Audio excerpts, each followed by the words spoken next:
Reuters, insurance broker Paul Marshall can count on his phone ringing in the aftermath of a school shooting. Since the February 14 shooting at a Florida high school, where 17 people were killed and more than a dozen injured, 7 South Florida school districts have bought $3 million worth of active shooter coverage that Marshall trademark's Ohio-based employer, the McGowan Companies, began selling in 2016. Every day we get a phone call from another school district, Marshall said. The insurance, which is backed by XL Catlin, covers expenses tied to shootings in places such as office buildings and concert halls, and is increasingly gaining traction with schools. It pays up to $250,000 per shooting victim for death and serious injuries, such as blindness or total disability, with additional medical coverage depending on how much insurance a district buys. There is no detailed survey of insurance coverage at U.S. schools, but insurers say it is only within about the past year that more schools have been seeking active shooter and active assailant policies. School districts often find that their general liability policies fall short on coverage for the cascade of bills that follow a violent incident like the mass shooting last month in Parkland, Florida, insurers and school administrators say. The costs can include victim lawsuits, building repairs, legal fees, medical expenses, and trauma counseling, as well as media consultants, accountants to handle charitable contributions, and even reconstruction of buildings where bloodshed occurred. This is a very sort of unique and specific issue that we are facing. Chris Parker, who heads a unit at Beasley plc that writes policies for political violence, terrorism, and other risks, said about coverage for U.S. schools. On Tuesday, a student who shot and critically wounded 2 fellow students at a Maryland high school died after exchanging gunfire with a campus security officer. Marjorie Stoneman Douglas High School, the site of the February shooting, is covered under a general liability policy through its local school district, which does not spell out whether shootings are covered, a spokeswoman said. That was also true at Sandy Hook Elementary School, where a gunman killed 26 people in 2012. A wrongful death lawsuit filed by families of 2 children killed there seeking unspecified sums has dragged on since 2015. In the case of public schools, state laws that exempt them from liability or limit the payouts can leave survivors and their families with huge medical expenses. Those laws can have exceptions, and in some states, such as Florida, the legislature has authority to waive such limits.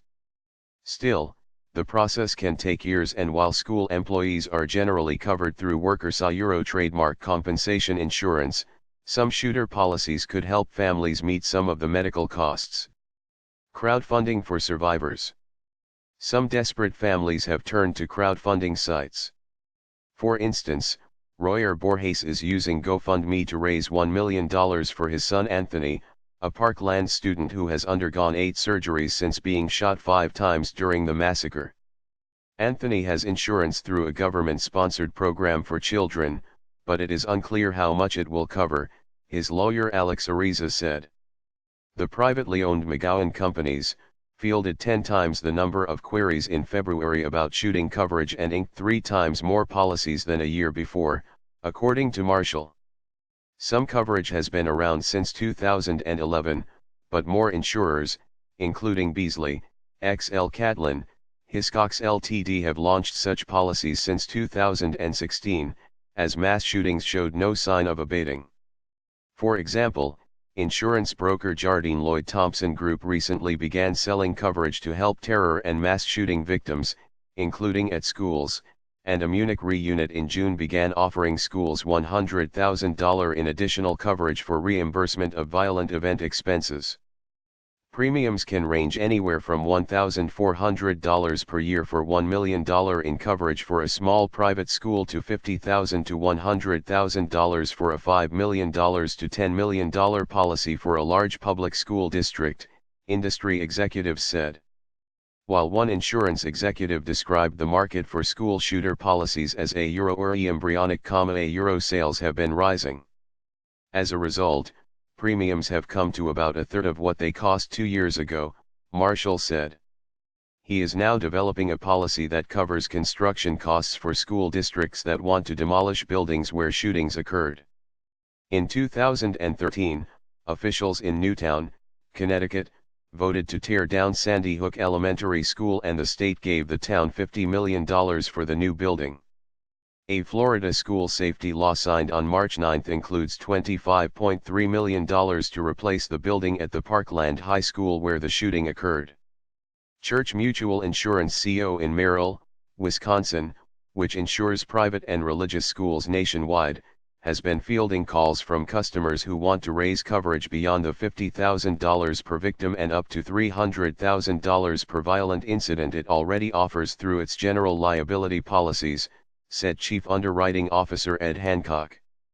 Nate Walker, Vice President of Sales at Insurance Wholesalers Special Markets Insurance Consultants, SMIC, an MWINS Group Inc. unit, said the company considered a name change for its active shooter insurance program offered since 2014 as part of a broader package aimed at schools, because it was a tough sell.